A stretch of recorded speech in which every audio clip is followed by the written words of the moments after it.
Saudara, mari kita lihat Yohanes 1 ayat 3. Kalau kita melihat keadaan dunia kita sekarang ini, perkembangan itu, inovasi, teknologi itu hebat betul-betul.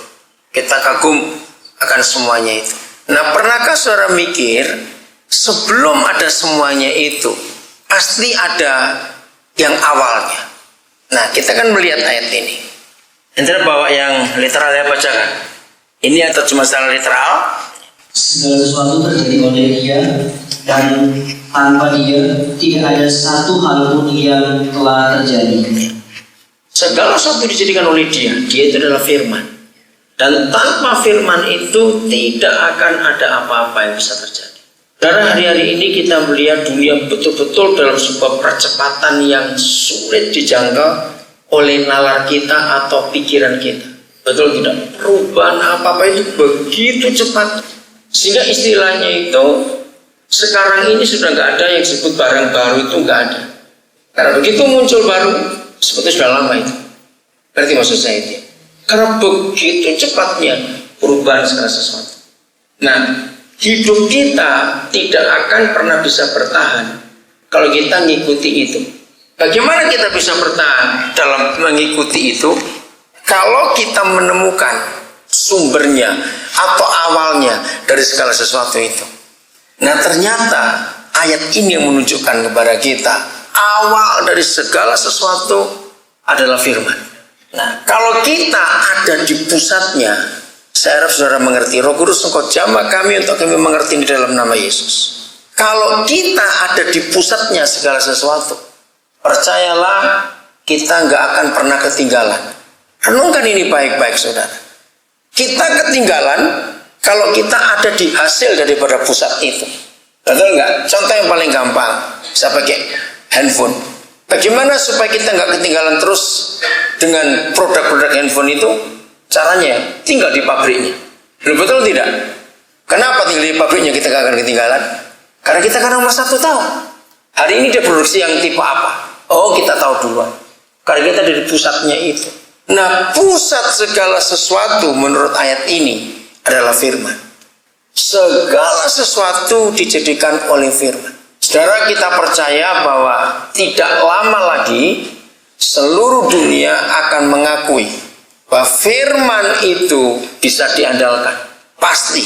Karena ini terbukti bahwa tanpa firman tidak akan ada apa. Maka itu hari-hari ini saudara, ketika dunia sedang bergerak dalam sebuah kecepatan yang sulit diikuti dan dimengerti, tinggallah dalam firman, sebab dia pusatnya segala sesuatu itu. Maka kita akan lebih tahu duluan sebelum yang lain tahu. Karena firman itu segala-galanya. Maka itu jujur, siapa yang hari-hari terakhir ini gak suka firman, saudara dalam bahaya besar. Siapa yang hari-hari terakhir ini saudara gak suka dengan Alkitab, bukan berarti kemana-mana Pak Alkitab, tidak begitu artinya. Dia jadi orang Farisi nanti. Tapi firman itu saudara rendahkan, saudara remehkan. Awas, saudara dalam bahaya besar. Karena saudara tidak di dalam pusat segala sesuatu itu. Sama seperti anak kecil. Ini firman itu makanan. Kapan anak kecil itu gak suka makan? Satu, ketika dia sakit. Sama seperti hidup rohani kita. Kapan kita nggak suka firman? Pasti ketika kita sedang sakit. Nah, sakitnya rohani kita itu cuma satu, ketika ada dosa dalam hidup kita. Pasti kita nggak suka akan firman. Saudara, berhati-hati dengan semua kegiatan kesibukan yang dengan kata pelayanan. Harus kita hati-hati itu. Makin hari kita makin melihat bahwa begitu banyak kepalsuan di dalam pelayanan itu. Kalau kita nggak sungguh-sungguh tahu dari pusatnya itu, apa saja kita harus lari kepada pusat. Ada banyak hal yang saya bisa cerita, tapi saya akan usahakan yang penting-penting. Satu kali kami ketemu, ada Pak Edo juga. Pak Edo katakan seperti tahu dari Nabire, ya.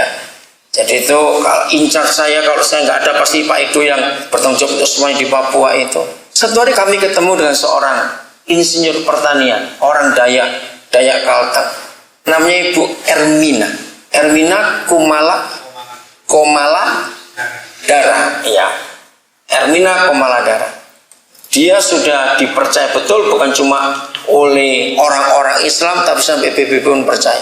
Dia menemukan prinsip-prinsip Alkitab dalam hal pertanian dan hasilnya luar biasa. Sampai tikus pun, hama pun tunduk kepada ayat Alkitab, saudara. Itu Lampung sempat gempar ketika petani-petani itu mengikuti pola Alkitab yang diajarkan.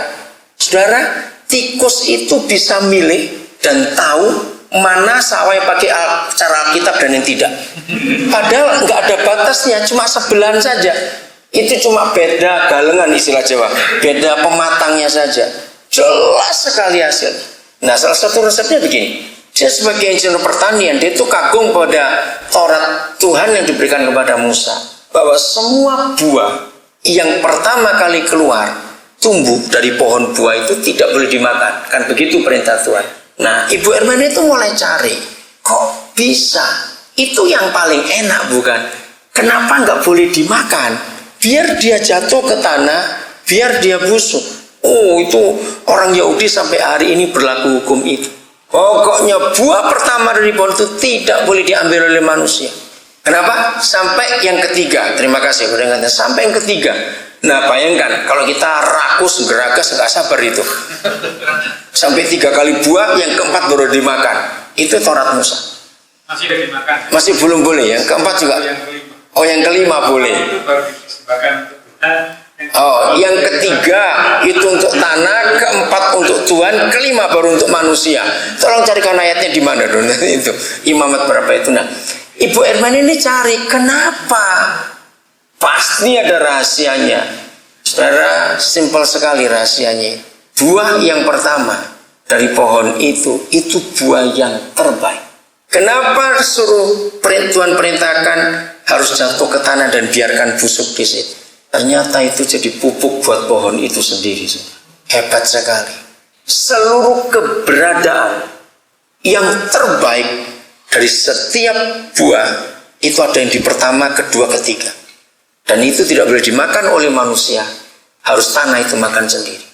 Lalu caranya Ibu Ermina, semua buah yang pertama dia jus. Ya, diolah dengan semua ramuan alam. Satu hari dia mikir begini, dapat hikmat dari Tuhan. Di tengah tandusnya sebuah tanah, Roh Kudus memberikan dia hikmat. Cari pohon apa yang bisa hidup. Berarti pohon itu paling kuat dan paling sehat di tanah gersang itu. Nah, pohon itu diolah daunnya untuk jadi pupuk dan disebarkan ke semua tanaman baru. Dan betul, hasilnya luar biasa. Karena pohon itu bisa bertahan dan dia bisa nolong yang lain. Kalau saudara pernah dengar, Pak Harto pernah punya kesalahan besar, istilah tanaman tumpang sari. Kan maksudnya bagus, supaya hemat lahan. Lalu kalau panen bisa gantian. Ingat tuh zaman Pak Harto dulu, jadi satu kebun yang sama bisa ditanami berapa jenis pohon yang berbeda-beda. Ya, maksudnya baik. Nah, waktu itu Bu Ermina meneliti. Tapi hukum Taurat berkata, jangan kamu tanami ladangmu dengan 2 jenis tanaman yang berbeda. Sekarang baru dibuktikan. Tapi Bu Ermina menemukan yang pertama kali. Kenapa? Sebab ada hama yang pintar. Kalau tanaman itu berbeda, hamanya justru subur-subur. Saya nggak ngerti istilah pertaniannya. Maka itu sejak ribuan tahun yang lalu, Papa melarang untuk menanam jenis pohon yang berbeda di tanah yang sama. Sudah ketemu ayatnya? Imamat ya, Imamat antara Imamat 19. Ya, itu lihat. Nah, saudara bayangkan sampai seteliti itu Tuhan. Hari-hari ini kami sedang menerjemahkan sebuah buku. Penulisnya namanya Perry Stone. Dia itu orang Amerika. Dia itu sedang mencari rahasia kenapa orang Yahudi bisa sukses. Nah, dia bongkar 5 Taurat kitab Musa itu tidak mencari hukum rohaninya, tapi hukum alam yang Tuhan tuliskan. Nah, ternyata kesimpulannya hanya ada 12 kunci rahasia itu. Kami sedang menerjemahkan, kami sedang cari penerbit ini. Hari-hari ini kami lagi cari penerbit mana yang mau, saudara, dan hasilnya luar biasa. Salah satu contoh. Silakan masuk. Salah satu contoh.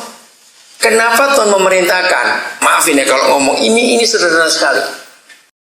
Saudara, mari kita lihat Yohanes 1 ayat 3. Kalau kita melihat keadaan dunia kita sekarang ini,